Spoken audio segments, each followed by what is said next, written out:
Hi guys and welcome back to the channel Deepak Yadav Education. Welcome to the daily current affairs of 12th of June 2023. तो guys आज है तारीख 12 जून 2023 और है Monday.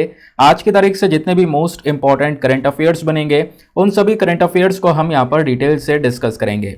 ये video UPSC और state PSC के पॉइंट ऑफ व्यू से काफी ज्यादा इंपॉर्टेंट हो जाता है। तो चलो शुभारंभ करते हैं, बट आगे बढ़ने से पहले मैं आपको बता दूं हर रोज मॉर्निंग में राइट टाइम 5 बजे आपको यह वीडियो इसी चैनल पर मिल जाता है। तो आज कौन कौन समय पर वीडियो में प्रेजेंट हो चुका है नीचे लाइव चैट में जरूर से मेंशन करना। इस लेक्चर में हम लोग मेजरली इंडियन एक्सप्रेस के ऊपर फोकस करते हैं, इसके साथ साथ बाकी सारे इंपॉर्टेंट सोर्सेज जैसे कि Live Mint, Down To Earth, PIB, इन सभी न्यूज सोर्सेज को भी प्रॉपर बैकग्राउंड इन्फॉर्मेशन के साथ में कवर करते हैं।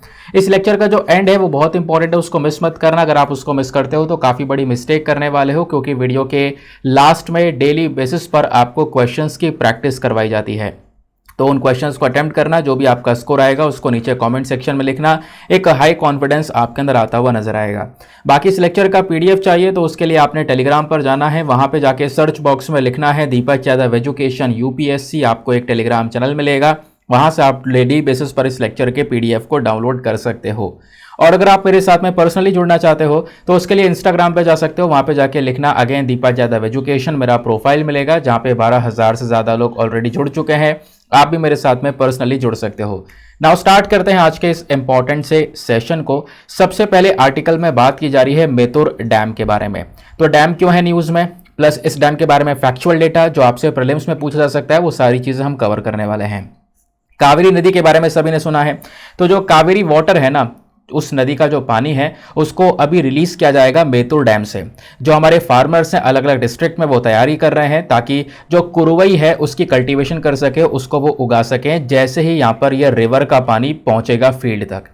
तो इस वजह से कहीं ना कहीं मेतुर डैम, कावेरी रिवर, ये दोनों ही चीजें आपस में न्यूज में है। तो इन दोनों के बारे में आपने एग्जाम के लिए पता होना चाहिए, क्योंकि ऊपर ये जो चीज आपने देखा है न्यूज, यहां से क्वेश्चन नहीं बनेगा। आपने करना क्या है, करंट अफेयर को अपने स्टैटिक पोर्शन के साथ में लिंक करना है। तो मेतुर डैम के बारे में पूछा जा सकता है। जब बात की जाती है मेतुर डैम की तो ये इंडिया का एक सबसे बड़ा डैम आपको देखने को मिलेगा, जिसको 1934 में बनाया गया था। एक one of the largest dam है, जो सबसे बड़े डैम की लिस्ट है उसमें से एक डैम मेतुर डैम भी है। ये कहां पर है तो वेरी वेरी इंपॉर्टेंट लोकेशन ध्यान रखना है। तमिलनाडु के अंदर में सालेम डिस्ट्रिक्ट आपको देखने को मिलेगा, उसी डिस्ट्रिक्ट में ये डैम है। तमिलनाडु को अगर आप लोग एक मैप में देखना चाहोगे तो उस प्रकार से यहाँ पर इंडिया का मैप है, बिल्कुल सदर्न स्टेट में आपको यहाँ पर ये तमिलनाडु देखने को मिलेगा। तमिलनाडु के साथ में कई सारे स्टेट्स जो कि अपने बाउंड्रीज को शेयर करते हैं, जैसे आप देख पा रहे होंगे केरला है, कर्नाटका है, आंध्र प्रदेश है, और उसके बाद में यहाँ पर पुडुचेरी भी आपको दिख पा रहा होगा। उसके अलावा यहाँ पर आपको बे ऑफ बंगाल दिख पा रहा होगा, जो कि एक बहुत बड़े एरिया को शेयर करता है। बीच में श्रीलंका और तमिलनाडु के बीच में पाक स्ट्रेट भी आपको ये नजर आएगा, ठीक है, जो कि दो बड़े बड़े एरियाज को डिवाइड करता है, यानी कि अरेबियन सी को और बे ऑफ बंगाल को यहाँ पे डिवाइड करता है ये वाला स्ट्रेट। इस स्ट्रेट के माध्यम से आप इधर से अरेबियन सी में पहुंच जाओगे, इधर से अगर गुजर कर आगे जाओगे तो इधर से बे ऑफ बंगाल में पहुंच जाओगे, ठीक है। ये आपने लोकेशन देख ली है। अब उसके बाद बोला जा रहा है कि जो ये डैम है ये इसी कावेरी नदी के ऊपर में बना हुआ है। ये डैम क्या करता है, बहुत सारी इरिगेशन फैसिलिटीज यानी सिंचाई के लिए कई सारी सुविधा प्रोवाइड करवाने का काम करता है सालेम डिस्ट्रिक्ट में, क्योंकि डैम वहीं पर है तो सिंचाई के लिए पानी भी वहीं पर ये प्रोवाइड करवाता है। उसके अलावा सालेम डिस्ट्रिक्ट के अलावा उसके आसपास के एरिया जैसे नमक्कल, कारूर, उसके बाद तिरुचिरापल्ली हो गया, थंजावुर डिस्ट्रिक्ट्स हो गया, इन सभी डिस्ट्रिक्ट्स के अंदर में जो है बहुत सारा पानी का रिक्वायरमेंट ये जो डैम है वो पूरा करता है। वहाँ पे सिंचाई के लिए जो पानी है वो पहुँचाने का काम करता है। इस डैम के अपने आप में अगर इंपॉर्टेंट फीचर्स की बात करें तो इसकी जो लेंथ है वो 700 मीटर के आसपास की है। जो मैक्सिमम लेवल है, कितनी गहराई है इसमें, तो लगभग 120 फीट का मैक्सिमम लेवल आपको देखने को मिल जाएगा इस डैम का, यानी इतना पानी आप भर सकते हो। और इसमें एक पानी की कितनी कैपेसिटी है वो है 93.4 TMCFT। TMCFT का मतलब समझते हो ना, 1000 मिलियन क्यूबिक फीट की हम बात कर रहे हैं, इतना पानी यहाँ पे प्रेजेंट है। नाउ ये जो डैम है ना, ये बेसिकली यहाँ पर एक रेजरवायर को भी क्रिएट करता है। उसके अलावा जहाँ पे डैम है वहाँ से बहुत सारा जो एनर्जी है, जो इलेक्ट्रिसिटी है वो भी जनरेट की जाती है, जैसे सभी जगह पर आपको देखने को मिल जाएगा। फिर साथ ही साथ में डैम से लगा हुआ बराबर में एक पार्क भी है, एक पूरा पार्क बना हुआ है, पूरा लॉन है, फाउंटेन वगैरह यानी फव्वारा वगैरह है पार्क के अंदर में। और साथ ही साथ में आइनर की स्टैचू भी आपको पार्क में देखने को मिलेगा, ठीक है, ऐसा यहाँ पे बोला जा रहा है, यानी कि इनका स्टैचू जो है पार्क में वो प्रेजेंट है, ठीक है। ये बात क्लियर हो गई। अब करना क्या है, थोड़ा सा और डिटेल से अगर चलते हैं तो यह तो आपने डैम के बारे में समझ लिया। एग्जाम के लिए लोकेशन ध्यान रखना। अब कावेरी नदी के बारे में थोड़ा सा फैक्चुअल डेटा समझेंगे। कावेरी नदी अभी 2-3 वजह से न्यूज़ में, अभी मैंने आपको थोड़े दिनों पहले कावेरी रिवर डिस्प्यूट पढ़ाया था कर्नाटका और तमिलनाडु के बीच का, है ना, याद आ रहा होगा। तो 2-3 कारण इसकी वजह से न्यूज़ में आया हुआ है। कावेरी नदी को हम लोग जो स्पेलिंग है ये CAUVERY के नाम से भी यहाँ पर जानते हैं, और ये काफ़ी पवित्र नदी मानी जाती है सदर्न इंडिया की। इवन यहाँ पर इसको गंगा और साउथ इंडिया बोला जाता है, ठीक है, मतलब बोला जाता है कई सारे सेंस में। बाकी ओरिजिन की बात करेंगे तो ये नदी निकलती है कर्नाटका से। कर्नाटका में खासकर जो ब्रह्मगढ़ी हिल्स हैं, जो ये पहाड़ियाँ हैं, वहाँ से निकलती हैं। अगर मैं आपको एग्जैक्ट लोकेशन दिखाऊं तो ये आप देख पाओगे, ये है कर्नाटका, नीचे आपको तमिलनाडु देखने को मिलेगा, यहाँ पे पुडुचेरी देखने को मिलेगा। तो ये जो नदी है कावेरी नदी, वो इस तरीके से ब्रह्मगढ़ी हिल से निकलती है, और निकलने के बाद में इस प्रकार से तमिलनाडु से गुजरते हुए और यहाँ पे कई सारे एरियाज में फैल जाती है। यानी कि कावेरी नदी का जो बेसिन है वो बहुत बड़ा है, ठीक है, पुडुचेरी तक बेसिन जाता है और जाके फिर नदी लास्ट में वो बे ऑफ बंगाल के अंदर में गिर जाती है। समझ गए इस बात को? अब आगे आते हैं। तो ये आपने समझ में आ गया कहाँ से निकल कर आ रही है नदी। उसके बाद में काफ़ी बड़े डिस्टेंस को कवर करती है, कर्नाटका तमिलनाडु से निकलती हुई जाके वो जो बे ऑफ बंगाल है वहाँ पे गिर जाती है। उसके अलावा कुछ और फैक्चुअल डेटा है, जैसे क्या है कि जो बे ऑफ बंगाल में जहाँ पे नदी गिरती है ना, वो पोम्पुहर वाला जगह आपको देखने को मिल जाएगा। अब की बार यूपीएससी ने पोम्पुहर पोर्ट को लेकर भी एक सवाल पूछ लिया था, याद आ रहा होगा। स्पेशली वो जगह है तमिलनाडु के अंदर में, जो मयिलादुथुराई डिस्ट्रिक्ट है, उस डिस्ट्रिक्ट की अगर हम लोग बात करें तो वहीं पर आपको देखने को मिल जाएगा जो ये नदी है वो बे ऑफ बंगाल के अंदर खाली हो जाती है। नाउ कावेरी नदी की कई सारी सहायक नदियाँ हैं। सहायक नदियाँ मतलब एक नदी जा रही है, कई सारी नदियाँ आकर यहाँ पर उसको ज्वाइन कर रही हैं, कई सारी नदियाँ लेफ्ट साइड से ज्वाइन कर रही हैं, कई सारी नदियाँ राइट साइड से ज्वाइन कर रही हैं। तो इस प्रकार से कई सारी सहायक नदियाँ होती हैं। तो कावेरी नदी की जो लेफ्ट बैंक वाली सहायक नदियाँ वो कौन कौन सी है? हरंगी, हेमावती, शिमसा और साथ ही साथ में अर्कावती। और जो राइट बैंक ट्रिब्यूटरीज हैं वो कौन कौन सी हैं? लक्ष्मण तीर्था, उसके बाद कबानी, देन यहाँ पर सुवर्णवती, देन उसके बाद भवानी, देन नोइल, देन अमरावती। ये आप देख पाओगे राइट बैंक ट्रिब्यूटरीज हैं। तो आई होप आपको यहाँ पर ये दोनों जो सहायक नदियाँ इनके बारे में पता चल चुका है। अगले आर्टिकल पर आते हैं। नेक्स्ट आर्टिकल बात की जा रही है joint united nation program on HIV AIDS. इस आर्टिकल को GS पेपर नंबर 2 हेल्थ के पर्सपेक्टिव से लिंक किया जा सकता है। हुआ क्या है? तो united nation program on HIV and AIDS, ठीक है, यानी कि यूनाइटेड नेशन का पूरा प्रोग्राम है जो कि HIV और एड्स की चर्चा करता है। तो हाल ही में यहाँ पर उन्होंने एक डिक्लेरेशन स्टार्ट किया है। इवन यहाँ पर LGBTQIQ कम्युनिटी के साथ में खड़े हुए हैं। इस वजह से ये जो पूरा का पूरा इशू है वो न्यूज़ में है। तो आपने करना क्या है, थोड़ा सा इस बॉडी के बारे में ध्यान रखना है। इस प्रकार से बॉडीज को लेकर सवाल बनते रहते हैं। United nation program on HIV AIDS है क्या, जिसको हम UN एड्स के नाम से भी जानते हैं। तो एक इनोवेटिव सा कह सकते हो एक जॉइंट ग्रुप है यूनाइटेड नेशन फैमिली का, जिसको 1996 में बनाया गया था। इस ग्रुप का मेन मकसद क्या है? इसका मेन मकसद है कि जो हमारा 11 UN सिस्टम ऑर्गेनाइजेशंस है, UN सिस्टम के अंदर अलग अलग संगठन है, सबको साथ में लेकर आना, सब साथ में लेकर आना, सबको एक करना, ताकि वो एड्स से लड़ सकें। एड्स आप समझते हो ना, जैसे HIV की बात करें तो HIV कहलाता है ह्यूमन इम्यूनोडेफिशिएंसी वायरस, एड्स कहलाता है एक्वायर्ड इम्यूनोडेफिशिएंसी सिंड्रोम, ठीक है। तो ये क्या है बेसिकली, इसमें होता क्या है, एक इंसान का जो इम्यून सिस्टम है वो पूरी तरह से खत्म हो जाता है। और एक इंसान का इम्यून सिस्टम स्ट्रांग होना बहुत ज़रूरी है। अगर उसका इम्यून सिस्टम स्ट्रांग नहीं है तो छोटी से छोटी बीमारी भी उसके लिए जानलेवा हो सकती है। तो HIV क्या करता है, इम्यून सिस्टम को डैमेज कर देता है। इससे क्या होता है, हमारी बॉडी किसी भी बीमारी से, किसी भी इन्फेक्शन से लड़ नहीं पाती है, और ये बीमारी फैल भी जाती है आराम से, है ना। इन्फेक्टेड ब्लड, सीमेन, वेजिनल फ्लूइड, इन सब चीज़ों की वजह से एड्स वाली बीमारी फैलती हुई चली जाती है। तो बीमारी खतरनाक है। इसी को रोकने के लिए, इससे लड़ने के लिए पूरा का पूरा ये यूनाइटेड नेशन का जो सिस्टम है इसको साथ में खड़ा करता है यह united nation program. Clear, simple हो गया। नाउ जो ये UN एड्स है ना, इसका ग्लोबल मिशन यही है कि हम लोग HIV एड्स से लड़ सकें और इसमें क्या कर सकें, HIV को कहीं ना कहीं रोका जा सके। इसको लेकर जो लोग सफ़र कर रहे हैं उनको ट्रीटमेंट दिया जा सके, है ना। जो लोग यहाँ पर इसमें इसके रिस्क में फंसे हुए हैं उनको उस रिस्क से बाहर निकाला जा सके, इसका इम्पैक्ट कम किया जा सके, ये एक मेन मकसद है। अब इस UN एड्स के अंदर में जैसे मैंने बोला कई सारी ऑर्गेनाइजेशंस साथ में मिलकर काम कर रही हैं। तो वो कौन कौन सी ऑर्गेनाइजेशंस हैं? फर्स्ट UNHCR यानी United nation human commissioner for refugees. उसके बाद यूनिसेफ मतलब यूनाइटेड नेशन चिल्ड्रंस फंड, फिर वर्ल्ड बैंक, फिर फोर्थ आप देख पाओगे यूनेस्को यानी United nation educational scientific and cultural organisations. ये सारी बॉडी हमारी यूनाइटेड नेशंस की हैं। फिर UNDP united nation development program, UNFPA united nation populations fund, WHO world health organization, WFP world food program, UNODC, उसके बाद इसका नाम है united nation office on drugs and crime, ILO that is international labour organization. तो ये सारी bodies साथ में मिलकर HIV एड्स से लड़ने का काम कर रही हैं इस प्रोग्राम के तहत। नाउ ये जो पूरा का पूरा जॉइंट प्रोग्राम है, इसको स्टार्ट किया गया है यूनेट्स मतलब UN एड्स सेक्रेटेरिएट के अंदर में। अब ये सेक्रेटेरिएट यानी कि जो ये बॉडी है ना UN एड्स की, यूनाइटेड नेशन एड्स के लेकर जो पूरी बॉडी बनाई गई है, तो ये बॉडी, इसका हेडक्वार्टर कहाँ पर है? तो स्विट्जरलैंड के अंदर जो जेनेवा है वहाँ पर इसका हेडक्वार्टर आपको देखने को मिलेगा। एक और फैक्चुअल डेटा आपका तैयार हो चुका है। अगले आर्टिकल पर आते हैं। नेक्स्ट आर्टिकल में प्रगति मैदान के बारे में डिस्कशन किया जा रहा है। तो दिल्ली की जो अथॉरिटीज़ हैं उन्होंने हाल ही में काफ़ी सारी जो शांतिज़ हैं जो कि दिल्ली के प्रगति मैदान के आसपास बनी हुई है उसको तोड़ा है, डिमोलिश किया है। क्यों? बोला जा रहा है कि वो एंक्रोचमेंट कर रहे हैं, काफ़ी सारा सरकारी एरिया को घेर रखा है, उस वजह से यहाँ पर तोड़ दिया गया। अब क्या है, उसके बाद प्रगति मैदान लगातार न्यूज़ में आ जाता है कि प्रगति मैदान के बारे में भी आपसे क्वेश्चन बन सकता है। तो मैं आपको एक फैक्चुअल डेटा बताता हूँ। प्रगति मैदान कहीं ना कहीं एक सबसे बड़ा बिगेस्ट एग्जीबिशन सेंटर देखने को मिलेगा इंडिया का। लोकेशन न्यू दिल्ली है, सभी को पता है ना। उसके बाद इसका जो इतिहास देखोगे तो 3 नवंबर 1972 में उस समय के जो प्रधानमंत्री थी हमारी इंदिरा गांधी जी, उन्होंने प्रगति मैदान का उद्घाटन किया था।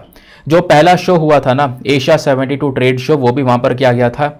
और उसके तहत इंडिया को आज़ाद हुए 25 साल हो गए, तो उस चीज़ का सेलिब्रेशन भी प्रगति मैदान में किया गया था। प्रगति मैदान को कौन ओन करता है, किसके पास में ओनरशिप है? तो इसकी ओनरशिप, इसका ऑपरेशन का काम और इसका कंट्रोलिंग का काम, ये सारा काम मैनेज किया जाता है इंडिया ट्रेड प्रमोशन ऑर्गेनाइजेशन के थ्रू। ये आपने ध्यान में रखना है। एक ट्रेड प्रमोशन एजेंसी है ministry of commerce and industry की। इसने कई सारे बड़े बड़े जो एग्जीबिशन से अलग अलग जो मेले हैं वो यहाँ पर कह सकते हो कि रखवाएं, होस्ट किए हैं। 70 नेशनल इंटरनेशनल एग्जीबिशंस करे गए हैं, हर साल किए जाते हैं। उसके अलावा यहाँ पर इंटरनेशनल जो ट्रेड फेयर है वो भी यहाँ पर होस्ट किया गया है। तो कई सारी अलग अलग एग्जीबिशंस को होस्ट करने का काम किया गया है प्रगति मैदान के अंदर में। अब प्रगति मैदान के फीचर्स को अगर आप देखोगे तो एक बहुत बड़ा कॉम्प्लेक्स है पूरी बिल्डिंग का। उसके अलावा 125 एकड़ एरिया को यहाँ पे कवर किया गया है। कई सारे लॉन हैं, पुराना यहाँ पर पुराना किला भी आपको यहाँ पर देखने को मिल जाएगा। उसके अलावा कॉम्प्लेक्स हाउसेस, बहुत सारे पवेलियंस है, जैसे नेहरू पवेलियन है, डिफेंस पवेलियन है, Indira pavilion, son of India pavilion, इस प्रकार के कई सारे पवेलियन भी यहाँ पर बनाए गए हैं। चलो नेक्स्ट आर्टिकल पर आते हैं। अगले आर्टिकल में छत्रपति शिवाजी महाराज जी के बारे में डिस्कशन किया जा रहा है। अब ये वाला आर्टिकल आपको थोड़ा पुराना दिख रहा होगा। रीज़न क्या है? रीज़न ये है कि पिछले 4 दिनों से ये वाला वीडियो अपलोड नहीं हुआ है, तो कुछ आर्टिकल आपको पीछे के, कुछ आर्टिकल आपको नए देखने को मिलेंगे। सबको कंबाइन कर करके डिस्कस करूंगा ताकि आपका जो बैकलॉग है वो भी कवर हो जाए, नए आर्टिकल्स भी आपको मिलते रहें। ठीक है, तो यहाँ पे जो ये आर्टिकल है बात करता है कि रिसेंटली, अभी आपको पता होगा, छत्रपति शिवाजी महाराज जी की जो इनका तिलक हुआ था ना, तो तिलक की 350 एनिवर्सरी पूरी हुई है। 350th एनिवर्सरी कंप्लीट हो चुकी थी और उस पूरी एनिवर्सरी को रायगढ़ फोर्ट में मनाया गया। इस वजह से कहीं ना कहीं यहाँ पर अभी छत्रपति शिवाजी महाराज न्यूज़ में है। तो जो मराठा एम्पायर था ना पूरा वेस्टर्न इंडिया के अंदर में, मराठा एम्पायर के फाउंडर हैं छत्रपति शिवाजी महाराज। इनका जन्म हुआ था 19 फरवरी 1630 में। उसके अलावा जन्म कहाँ पे हुआ था? जो किला था शिवनेरी का, वहाँ पे हुआ था, यानी कि पुणे डिस्ट्रिक्ट में जुन्नर शहर के जस्ट पास में। अब इनकी बहादुरता की वजह से, जो इनकी एडमिनिस्ट्रेटिव स्किल्स हैं, उसकी वजह से यहाँ पर ये जाने जाते हैं। छत्रपति शिवाजी महाराज ने क्या किया, जो ये आदिल शाही सल्तनत ऑफ बीजापुर था ना, जो ये पूरी तरह से खत्म होता जा रहा था, उसको यहाँ पे पूरी तरह से उसमें से अलग से निकाल के लेकर आए। उसके बाद यहाँ पर इन्होंने धीरे धीरे करके जो मराठा एम्पायर है वो पूरा एस्टेब्लिश कर दिया। छत्रपति शिवाजी महाराज इंडियन नेवी के फादर भी कहलाते हैं, फादर ऑफ इंडियन नेवी, क्योंकि ये वही पर्सन थे जिन्होंने सबसे पहले रियलाइज़ किया कि एक नेवल फोर्स की कितनी इंपॉर्टेंस हो सकती है, एक नेवी की जो इंपॉर्टेंस है, महत्वता, वो कितनी ज़्यादा हो सकती है। उस चीज़ को यहाँ पर इन्होंने रियलाइज़ किया। इस चीज़ को रियलाइज़ करते हुए इन्होंने एक नेवी जो है अपनी पूरी बना ली, है ना, नौसेना बनाई। उसके अलावा कोस्ट लाइन पर फोर्ट्स बनाए, यानी कि जो तट वाला रीजन है, समुद्री हिस्सा है, जो किनारा है, वहाँ पर किले बनाए गए ताकि महाराष्ट्र के कौन कौन साइड को प्रोटेक्शन दिया जा सके, उसको बचाया जा सके। साथ ही साथ बोला जाता है एक सेकुलर रूलर थे। सेकुलर रूलर मतलब इनके अंडर में सभी रिलीजन्स के जो लोग हैं वो काम कर रहे थे। जैसे बहुत सारे जो मुस्लिम सोल्जर्स थे वो इनकी आर्मी में प्रेजेंट थे, ऐसा भी बोला जाता है। शिवाजी जो थे ना, विमेन के प्रति काफ़ी सपोर्टिव थे। इनके रूल के अंडर में, इनके शासन के समय में, अगर कोई भी व्यक्ति महिला के जो राइट्स हैं, जो हक हैं, उनका कोई वॉयलेशन करता है, उल्लंघन करता है, तो उसको कड़ी से कड़ी सज़ा यहाँ पर दी जाती है।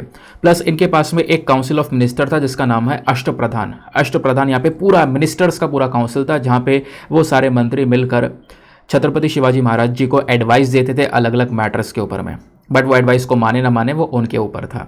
उसके अलावा ये माउंटेन रैट के नाम से भी जाने जाते हैं, क्योंकि जो है गुरिल्ला वॉरफेयर टेक्टिक्स को ये काफ़ी अपनाते थे, यानी जो एनिमी से जो दुश्मन है उसके ऊपर सरप्राइज अटैक करने के लिए यहाँ पर ये जाने जाते थे। उसके अलावा रायगढ़ फोर्ट की बात कर रहे थे, क्योंकि इसी किले के अंदर में अभी ये जो पूरा का पूरा इवेंट है वो रखा गया था। तो ये जो पूरा किला है ना, ये कहाँ पे सिचुएटेड है? ये महाराष्ट्र के रायगढ़ डिस्ट्रिक्ट में है और इसी के नाम के ऊपर रायगढ़ फोर्ट पड़ा हुआ है। ये रायगढ़ फोर्ट कहाँ पर है? जो शाद्री माउंटेन रेंजेस है उन पहाड़ियों पर आपको देखने को मिलेगा। एक बहुत ज़्यादा मजबूत पूरा किला बना हुआ है डेक्कन प्लेट्यू के अंदर में। इसको गिब्राल्टर ऑफ द ईस्ट के नाम से भी जानते हैं। क्वेश्चन आपसे बन सकता है गिब्राल्टर ऑफ द ईस्ट क्या है, तो वो ध्यान रखना रायगढ़ फोर्ट है। प्लस इस फोर्ट को यहाँ पर जब्त किया गया था छत्रपति शिवाजी महाराज जी के थ्रू 1656 में चंद्रराव जी से, ठीक है, जो किंग ऑफ जावली थे। तो छत्रपति शिवाजी महाराज जी के पास में ये किला जो है वो आ जाता है रायगढ़ फोर्ट का। कई सारे चेंजेस करे गए, इस पूरे रायगढ़ को वापस से डेवलप करवाया था छत्रपति शिवाजी महाराज ने। उसके अलावा इसको कैपिटल बनाया गया 1674 के अंदर में। उसके बाद इसको कैपिटल तब बनाया गया था जब यहाँ पर मराठा किंगडम के ये राजा बन चुके थे, इनका तिलक हो गया। उसके बाद यहाँ पर इन्होंने इसको कैपिटल बनाया। ठीक है, अब आप यहाँ पर देख सकते हो जैसे जैसे इतिहास आगे बढ़ता है तब क्या होता है, जो ये फोर्ट की लोकेशन है उसको यहाँ पे जो British India east India company जो आती है ना इंडिया के अंदर में, वो यहाँ पे कहीं ना कहीं कब्जा लेती है। उसके अलावा 9 मई 1818 में जो ये फोर्ट है इसको लूटा गया पूरी तरह से। उसके अलावा ब्रिटिश जो फोर्सेस थे उन्होंने यहाँ पर इस किले को तोड़ ताड़ भी दिया था, इसको डिस्ट्रॉय कर दिया था, ऐसा भी यहाँ पर मेंशन किया जा रहा है। ठीक है, ये बात समझ गए। आगे आते हैं नेक्स्ट आर्टिकल में। आगे बढ़ने से पहले दोस्तों मेक श्योर करना वीडियो पे जो लाइक का बटन उसको प्रेस कर देना। काफ़ी दिनों बाद इस वीडियो में मिल रहे हैं, मुझे भी अच्छा लग रहा है वीडियो रिकॉर्ड करके, आपको भी अच्छा लग रहा होगा ये वीडियो मिल रहा है। तो मेक श्योर करना 2000 से ज़्यादा जो लाइक्स हैं, जो हमारा टारगेट होता है रोजाना का, वो लाइक्स का टारगेट आज आपने पहुँचाना है। नाउ इस आर्टिकल में बात की जा रही है फोकोत करनाली हाइड्रो इलेक्ट्रिक प्रोजेक्ट के बारे में। तो हाल ही में आपको पता होगा नेपाल के जो प्रधानमंत्री हैं प्रचंड, ये इंडिया की विजिट पर आए थे, काफ़ी सारे डिस्कशन किए, हमारे प्रधानमंत्री से मिले और भी कई सारे अलग अलग मिनिस्टर से मिले। तो हाल ही में NHPC लिमिटेड ये इंडिया की कंपनी है और विद्युत उत्पादन कंपनी लिमिटेड ये नेपाल की कंपनी है। दोनों ने मिलकर एक मेमोरेंडम ऑफ अंडरस्टैंडिंग साइन किया है और उस साइन के बेसिस पर क्या होगा, ये दोनों कंपनीज मिलकर Phukot Karnali hydro electric power project को बनाएंगी। यह प्रोजेक्ट बनाया जाएगा नेपाल के अंदर में 480 मेगावाट का, इसलिए ये एक एग्रीमेंट साइन किया गया। तो आपने पता होना चाहिए ये Phukot Karnali hydro electric power project क्या है, क्योंकि इस प्रकार के क्वेश्चंस पहले भी कई बार बने हैं। ये जो पूरा प्रोजेक्ट है कहाँ पे लोकेटेड है? कालीकोट डिस्ट्रिक्ट के अंदर में देखने को मिलेगा, जो कि नेपाल के अंदर में करनाली प्रोविंस में है। उसके अलावा ये जो प्रोजेक्ट है, इस प्रोजेक्ट में क्या होगा, जो करनाली नदी है ना, इस नदी का जो बहता हुआ पानी है उसका यूज़ किया जाएगा इलेक्ट्रिसिटी को जनरेट करने के लिए, पावर को जनरेट करने के लिए। ये सारी पावर नेपाल में जनरेट की जाएगी। उसके अलावा इस प्रोजेक्ट के कुछ इंपॉर्टेंट फीचर्स होने वाले हैं, जैसे इसका जो एवरेज एनुअल जनरेशन होगा हर साल वो लगभग 480 मेगावाट का यहाँ पर होने वाला है। प्लस यहाँ पे एक 109 मीटर का बहुत ऊंचा सा RCC डैम भी बनाया जाएगा, ऐसा यहाँ पर बोला जा रहा है। ये जो प्रोजेक्ट है, ये प्रोजेक्ट के अंदर में कई सारी और एक्स्ट्रा चीज़ें होंगी। उसके अलावा एक चीज़ और ध्यान रखना दोस्तों, कुछ और इंपॉर्टेंट हाइड्रो पावर प्रोजेक्ट्स भी हैं जो कि इंडिया और नेपाल के बीच में एक इंटीग्रेटेड अप्रोच के बेसिस पर चलाए जाते हैं, जैसे पंचेश्वर मल्टीपर्पज़ प्रोजेक्ट। ध्यान रखना, क्वेश्चन बनते रहते हैं। तो ये प्रोजेक्ट इंडिया और नेपाल के कोलेब्रेशन के थ्रू बनाया गया साथ में मिलकर। ये वाला जो प्रोजेक्ट है महाकाली रिवर के ऊपर में है। फिर lower Arun hydro electric project Arun river के ऊपर में है ना, अरुण रिवर जो कि कोशी नदी की एक ट्रिब्यूटरी है, सहायक नदी है। तो यानी जो हम लोग फोकोत वाले प्रोजेक्ट की बात कर रहे हैं, उसके अलावा 2 ये और प्रोजेक्ट हैं जो कि इंडिया नेपाल साथ में मिलकर बना चुके हैं। उसके अलावा इंडिया की साइड से जो कंपनी है जो नेपाल की हेल्प करने वाली है वो है NHPC। तो NHPC क्या है, फटाफट इसको भी पढ़ते हैं। यह है national hydro electric power corporation private limited. ये जो NHPC लिमिटेड है ना, ये एक शेड्यूल A वाली कंपनी है हमारी भारत सरकार की, जिसको मिनी रत्न का स्टेटस दिया गया है। ठीक है, एक इंपॉर्टेंट पब्लिक सेक्टर यूनिट है इंडिया का, मिनी रत्न स्टेटस है और इसका मेन काम क्या है, वही हाइड्रो पावर को जनरेट करना। इस बॉडी को 1975 में बनाया गया था कंपनीज एक्ट 1956 के तहत। ये जो कंपनी है, इस कंपनी का मेन काम क्या है, प्लान करना, प्रमोट करना प्लस ऑर्गेनाइज करना। किस चीज़ को लेकर? पावर को लेकर। जो इलेक्ट्रिसिटी है, एनर्जी है, उसको प्लान, प्रमोट, ऑर्गेनाइज करने का ये मेन काम करता है। ठीक है, समझ में आ गया। चलो आगे आते हैं नेक्स्ट आर्टिकल पर। अगले आर्टिकल को GS पेपर नंबर 2, हमारा जो खासकर गवर्नमेंट स्कीम्स इंटरवेंशंस वाला टॉपिक है, वहां से आप इसको लिंक कर पाओगे। मिशन वत्सल्य के बारे में डिस्कशन किया जा रहा है। अब की बार आपको पता होगा इसी प्रकार का कोई जो क्वेश्चन है, जननी सुरक्षा योजना, ऐसा क्वेश्चन पूछ लिया गया था। नाउ अभी मिशन वत्सल्य न्यूज में, तो इसके बारे में जान लेना। NIPCCD ये जो बॉडी है, इसके बारे में आपको लास्ट बताऊंगा। इस बॉडी की फुल फॉर्म है national institute of public cooperation and child development. तो इस बॉडी ने क्या किया है, रिसेंटली यहाँ पर एक ट्रेनिंग प्रोग्राम को स्टार्ट किया है इस मिशन वत्सल्य के अंदर में। तो 29 मई से 31 मई तक ये प्रोग्राम चला था मोहाली के अंदर में। तो इस वजह से ये मिशन वत्सल्य स्कीम न्यूज में बनी हुई है। स्कीम क्या है, ये जो स्कीम है, इस स्कीम का मेन मकसद है जो खासकर बच्चों की प्रोटेक्शन करना है ना। तो ये एक मेन मकसद यहाँ पर इस स्कीम का होता है, बच्चों का डेवलपमेंट करना, उनका विकास करना, उनकी सुरक्षा करना। और ये हमारा सस्टेनेबल डेवलपमेंट गोल भी है, ठीक है। अभी आपको पता होगा टोटल हमारे पास में 17 सस्टेनेबल डेवलपमेंट गोल्स हैं जो कि आपको दिख रहे हैं। इनकी गरीबी को कम करना, भुखमरी को खत्म करना, एक अच्छी हेल्थ को लेकर काम करना, क्वालिटी एजुकेशन देना। तो ये सारे हमारे गोल्स हैं। ये काफ़ी सारी कंट्रीज जो हैं अचीव करनी है 2030 तक। तो उसमें हमारा गोल ये भी है कि हम लोग बच्चे के डेवलपमेंट के ऊपर में और उनकी प्रोटेक्शन के ऊपर में फोकस कर सकें। उसके लिए मिशन वत्सल्य काफ़ी इंपॉर्टेंट है। मिशन वत्सल्य मेन फोकस करता है बच्चों के राइट्स के बारे में, उनके हक के बारे में, उनके हक के साथ साथ यहाँ पर उनकी केयर के बारे में, उनके प्रोटेक्शन सिस्टम के बारे में। हम यही चाहते हैं कि कोई भी बच्चा पीछे ना रह जाए, सभी को इक्वली प्रोटेक्शन हम देते हुए उनको आगे बढ़ाते हुए चलें, ठीक है। ये बात आपको समझ में आ गई। प्लस मिशन वत्सल्य के अंडर में कई सारे कंपोनेंट्स हैं, कई सारी चीज़ें आती हैं, जैसे कि जो हमारी बॉडीज़ हैं, स्टैचुरी बॉडीज़ हैं अलग अलग, उनकी फंक्शनिंग को इंप्रूव करना जो बच्चों को लेकर काम कर रही हैं। प्लस जो सर्विस डिलीवरी स्ट्रक्चर्स हैं उनको मजबूत करना, जो हमारे हॉस्पिटल्स हैं, हॉस्पिटल्स केयर दे रहे हैं, उस केयर को यहाँ पर थोड़ा सा और ज़्यादा बड़े लेवल पर लेकर आना, है ना। कम्युनिटी बेस्ड केयर प्रोवाइड करवाना, इमरजेंसी सर्विसेज को इंप्रूव करना, प्लस ट्रेनिंग और कैपेसिटी बिल्डिंग देना। ये सारे यहाँ पर इसके अलग से कंपोनेंट्स हैं। अगर आपसे क्वेश्चन पूछा जाए कि मिशन वत्सल्य कौन सी स्कीम है, क्या ये सेंट्रली स्पॉन्सर्ड स्कीम है या सेंट्रली सेक्टर स्कीम है, तो ध्यान रखना ये एक सेंट्रली स्पॉन्सर्ड स्कीम है। 2021-22 से सेंट्रली स्पॉन्सर्ड स्कीम है। सेंट्रली स्पॉन्सर्ड स्कीम का मतलब यह है केंद्र सरकार और राज्य सरकार दोनों साथ मिलकर पैसा खर्च करके इस स्कीम को लागू करती हैं। तो मिशन वत्सल्य का कौन सी नोडल मिनिस्ट्री है, कौन से मंत्रालय के अंडर में ये जो स्कीम काम करती है, वो है the ministry of women and child development, ठीक है। बाकी यहाँ पर अभी इस बॉडी की बात की जा रही थी NIPCCD, तो ये क्या है थोड़ा सा इसके बारे में जान लेते हैं। ये एक इंपॉर्टेंट सा ऑटोनोमस ऑर्गेनाइजेशन है, एक ऐसा संगठन जो कि अपनी जो खुद की पावर्स हैं, खुद के डिसीजन है वो खुद से ले सकता है। इस बॉडी का जो मेन हेडक्वार्टर है वो न्यू दिल्ली में है। NIPCCD का जो मेन फंक्शन है, ये किस बॉडी के अंदर में काम करती है, तो ministry of women and child development के अंडर में ये काम करती है। इसका मेन ऑब्जेक्टिव क्या है, सोशल डेवलपमेंट के ऊपर मेन फोकस करना, सोशल डेवलपमेंट को यहाँ पर प्रमोट करना, प्लस चाइल्ड डेवलपमेंट के ऊपर मेन फोकस करना, बच्चों को लेकर एक प्रोटेक्शन देना, उनको बेसिकली आगे ग्रो करना। ये एक मेन मकसद है इसका। आगे आते हैं नेक्स्ट आर्टिकल पे। यहाँ पे अग्नि-1 मिसाइल के बारे में बात की जा रही है।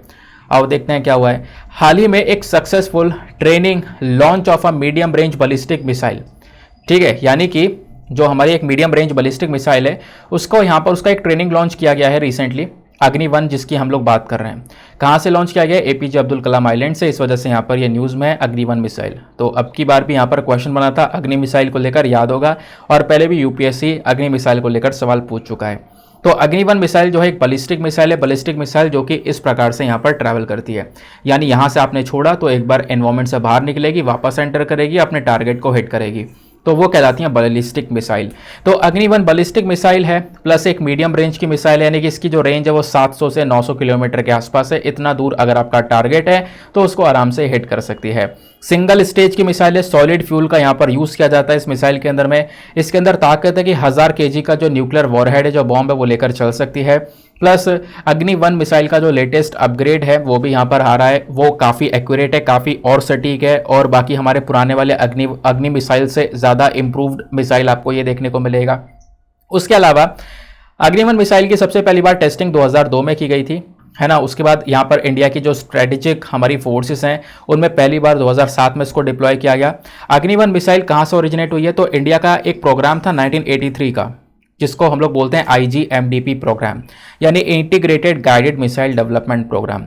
इस प्रोग्राम के तहत आप कह सकते हो अग्नि-1 मिसाइल को तैयार किया गया था, ठीक है। अब ये प्रोग्राम क्या है, ये जो प्रोग्राम है इसका मेन मकसद था मिसाइल्स को डेवलप करना। इस प्रोग्राम को डॉक्टर APJ अब्दुल कलाम जी के लीडरशिप के अंडर में स्टार्ट किया गया था। ये वर्क क्या है, अब जो ये पूरा प्रोग्राम था ना IGMDP, यानी कि integrated guided missile development program, इसमें 5 प्रकार की मिसाइल को बनाया गया, जिसको हम लोग पटना के नाम से ध्यान रखते हैं। P से पृथ्वी, A से अग्नि, A से आकाश, उसके अलावा यहाँ पर T से त्रिशूल और N से नाग। ठीक है, तो ऐसा आप ध्यान रख सकते हो। पृथ्वी मिसाइल जो है ये सरफेस टू सरफेस मिसाइल है, यानी सतह से सतह तक यहाँ पे आप इसको हिट करवा सकते हो। Agni missile again surface to surface missile है। Akash missile medium range surface to air missile है। त्रिशूल जो है ये सरफेस टू एयर मिसाइल है, सतह से इसको हवा में मारी जा सकती है। नाग मिसाइल एक एंटी टैंक गाइडेड मिसाइल है, यानी कि दुश्मन के टैंक को यहाँ पर उड़ाने के लिए इस मिसाइल का यूज़ किया जाता है। उसके बाद नेक्स्ट आर्टिकल में आदि कैलाश की डिस्कशन किया जा रहा है, और आदि कैलाश के बारे में आपने जानना है। हुआ क्या है कि लगभग 180 से ज़्यादा जो श्रद्धालु हैं वो आदि कैलाश से लौट रहे थे। अब क्या हुआ, उनको रेस्क्यू किया गया, क्योंकि एक डिज़ास्टर आया, तो उस डिज़ास्टर की वजह से यहाँ पर उनको रेस्क्यू किया गया है लैंडस्लाइड की वजह से। ठीक है, वो डिज़ास्टर क्रिएट हुआ, यानी भूस्खलन हुआ, ज़मीन खिसकी, जिसकी वजह से ये पूरा इशू क्रिएट हुआ था। अब लोगों को यहाँ पे बचाया गया आदि कैलाश से। तो इस वजह से मैंने आप लोगों से कुछ दिनों पहले द हिंदू के वीडियो में भी बोला था कि आदि कैलाश को अच्छे से मैप में एक बार देख लेना। आदि कैलाश जो है, जो शिव जी को कैसे कहते हैं ना, जो शिव जी के जो 5 मेन पहाड़ निवास हैं उनमें से एक जो है आदि कैलाश भी है ना। कैलाश में आप देख पाओगे 5 कैलाश माउंटेन्स हैं, मेन कैलाश माउंटेन्स, जो कि शिव जी का निवास यहाँ पर कहलाते हैं। तो वहाँ पे उनमें से एक माउंटेन आदि कैलाश है। ठीक है, इसको हम लोग शिव कैलाश, छोटा कैलाश, बाबा कैलाश या जोंगलिंग कोंग पीक के नाम से भी जानते हैं। ये जो आदि कैलाश है कहाँ पर स्थित है, तो ये उत्तराखंड के पिथौरागढ़ डिस्ट्रिक्ट के अंदर में आपको ये देखने को मिलेगा। ठीक है, उसके अलावा इसकी जो ऊंचाई है लगभग 6310 मीटर्स के आसपास की है। उसके अलावा ये जो कैलाश आपको देखने को मिल पाएगा, ये इस कैलाश प्रकार मतलब काफ़ी सारे लोग यहाँ पर दर्शन करने जाते हैं। आपने पता होगा, आपने कैलाश पर्वत के बारे में सुना होगा, काफ़ी सारी जगह पर इसके बारे में डिस्कशन किया गया है। बताया जाता है कि जो शिव जी हैं उन्होंने यहाँ पर कैलाश पर्वत पर जो ध्यान लगाया है ना, वो ध्यान लगाते थे यहाँ पे, और काफ़ी समय तक आदि कैलाश पर्वत पर वो रहे थे, है ना। तो इस वजह से यहाँ पर वो जो पर्वत है उनकी काफ़ी पूजा भी की जाती है। अब आदि कैलाश में वैसे 5 कैलाश आपने सुना होगा, 5 अलग से वो पहाड़ हैं, जिसमें से 5 कैलाश में एक है कैलाश मानसरोवर, दूसरा है आदि कैलाश जिसके बारे में डिस्कशन किया, तीसरा है किन्नौर कैलाश, उसके बाद यहाँ पे चौथा है श्रीकांत महादेव कैलाश, और 5वां है मणि महेश कैलाश। ठीक है, तो इस प्रकार से यहाँ पर ये आपको 5 कैलाश देखने को मिलेंगे, 5 इंपॉर्टेंट पीक्स देखने को मिलेंगी। नेक्स्ट आर्टिकल पर आते हैं। अगला जो आर्टिकल है इसको आप लोग जीएस पेपर नंबर 3 एनवायरमेंट वाले सेक्शन से लिंक कर सकते हो। उदंती सीतानगर टाइगर रिजर्व के बारे में डिस्कशन किया जा रहा है। सीतानगर नहीं, सीता नदी टाइगर रिजर्व। तो हाल ही में कुछ विलेजर्स हैं जिन्होंने फॉरेस्ट पर्सनल के ऊपर, यहाँ पे उनकी टीम के ऊपर अटैक किया है, जिसमें 3 लोग इंजर्ड हुए, जिस वजह से ये जो मामला है वो न्यूज़ में बना हुआ है उड़ंती सीता नदी टाइगर रिजर्व को लेकर। तो ये उड़ंती सीता नदी टाइगर रिजर्व जो है कहाँ पर है, ये छत्तीसगढ़ के अंदर आपको स्थित देखने को मिलेगा। अब यहाँ पर ये मैप देखो, छत्तीसगढ़ ये है, छत्तीसगढ़ के आसपास कई सारे स्टेट्स जो कि अपने छत्तीसगढ़ के साथ में बाउंड्रीज को शेयर करते हैं। जैसे यहाँ पर मध्य प्रदेश है, उत्तर प्रदेश है, झारखंड है, ओडिशा है, नीचे आंध्र प्रदेश है, तेलंगाना है, और बराबर में आपको महाराष्ट्र देखने को मिलेगा। छत्तीसगढ़ की कैपिटल रायपुर हो गई। तो उड़ंती एंड सीता नदी जो है ये 2 अलग अलग वाइल्ड लाइफ सेंचुरीज हैं, दोनों को मिलाकर हम उड़ंती सीता नदी टाइगर रिजर्व के नाम से जानते हैं। इनको टाइगर रिजर्व डिक्लेयर किया गया था साल 2008 से 9 के बीच में। उड़ंती नदी इस रिजर्व से बहती है, ये आपने ध्यान में रखना है, उसके नाम के ऊपर जो है ये नाम रखा गया है। अब कई सारे अलग अलग प्रकार के जानवर, कई सारे अलग अलग प्रकार के यहाँ पर जो पेड़ पौधे उनकी प्रजातियाँ पाई जाती हैं, उस पर ज़्यादा ध्यान नहीं देना है, बस खाली लोकेशन ध्यान रखना कि ये कौन से स्टेट के अंदर है, वही चीज़ें आपसे पूछी जा सकती हैं। तो दोस्तों ये था आज का डिस्कशन। नाउ अब स्टार्ट करते हैं हम लोग अपने प्रीलिम्स रैपिड फायर के क्वेश्चंस को। तो जो भी हमने डिस्कस किया है अभी, उसके बेसिस पर करना क्या है, आपने चेक करना है कि आपने कितने अच्छे से सारी चीज़ों को सुना है। ठीक है, तो पहला जो क्वेश्चन है हमारा वो है मेतुर डैम को लेकर। मेतुर डैम जो है एक सबसे बड़ा डैम आपको इंडिया में देखने को मिलेगा। ये कौन सी नदी पर स्थित है ये आपने बताना है। Option A Narmada, option B Godavari, option C Kaveri, या फिर option D Krishna. Now next question पर आते हैं। अगले क्वेश्चन में आपसे पूछा गया है, consider the following statements regarding joint united nation program on HIV AIDS. तो ये जो united nation program on HIV AIDS है, इसको लेकर 2 स्टेटमेंट्स हैं, बताना है कौन सा स्टेटमेंट सही है। पहला स्टेटमेंट, ये पूरा प्रोग्राम है ना, ये यूनाइटेड नेशन सिस्टम के जो अलग अलग ऑर्गेनाइजेशंस हैं उनको साथ में लेकर आता है ताकि वो एड्स से लड़ सकें। सेकेंड स्टेटमेंट, जो ये पूरा UN एड्स सेक्रेटेरिएट है, इसका जो मेन हेडक्वार्टर है वो न्यूयॉर्क में है, यूनाइटेड स्टेट्स के अंदर में। तो बताओ कौन सा स्टेटमेंट सही है। Option A 1 only, B 2 only, C दोनों सही हैं, या D दोनों गलत हैं। नेक्स्ट क्वेश्चन की अगर हम लोग बात करते हैं तो यहाँ पे बात की जा रही है प्रगति मैदान के बारे में। तो प्रगति मैदान कौन से शहर में आपको स्थित देखने को मिलेगा? Option A Kolkata, B new Delhi, C Bangalore या फिर डी हैदराबाद। बताओ इसका सही उत्तर क्या है। अगले क्वेश्चन पर आते हैं। नेक्स्ट क्वेश्चन में आपसे पूछा गया है consider the following statements regarding Chhatrapati Shivaji Maharaj. Chhatrapati Shivaji Maharaj ji को लेकर दो स्टेटमेंट्स है, बताओ कौन सा सही है। पहला स्टेटमेंट, ये मराठा एम्पायर के फाउंडर थे। दूसरा स्टेटमेंट, ये एक सेकुलर रूलर थे, यानी कई सारे रिलीजन्स के जो लोग हैं वो इनके आर्मी में, इनके अंडर में काम किया कर रहे थे। तो बताना है कौन सा स्टेटमेंट सही है। Option A 1 only, B 2 only, C दोनों सही हैं या डी दोनों गलत हैं। नाउ नेक्स्ट क्वेश्चन पर आते हैं। अगले क्वेश्चन बोला गया है कि इंडिया ने फुकोत करनाली हाइड्रो इलेक्ट्रिक प्रोजेक्ट को लॉन्च किया है। तो इंडिया ने जो ये पूरा प्रोजेक्ट लॉन्च किया है, ये कौन से देश के साथ मिलकर किया है? Option A Bangladesh, B Nepal, C Myanmar या डी भूटान।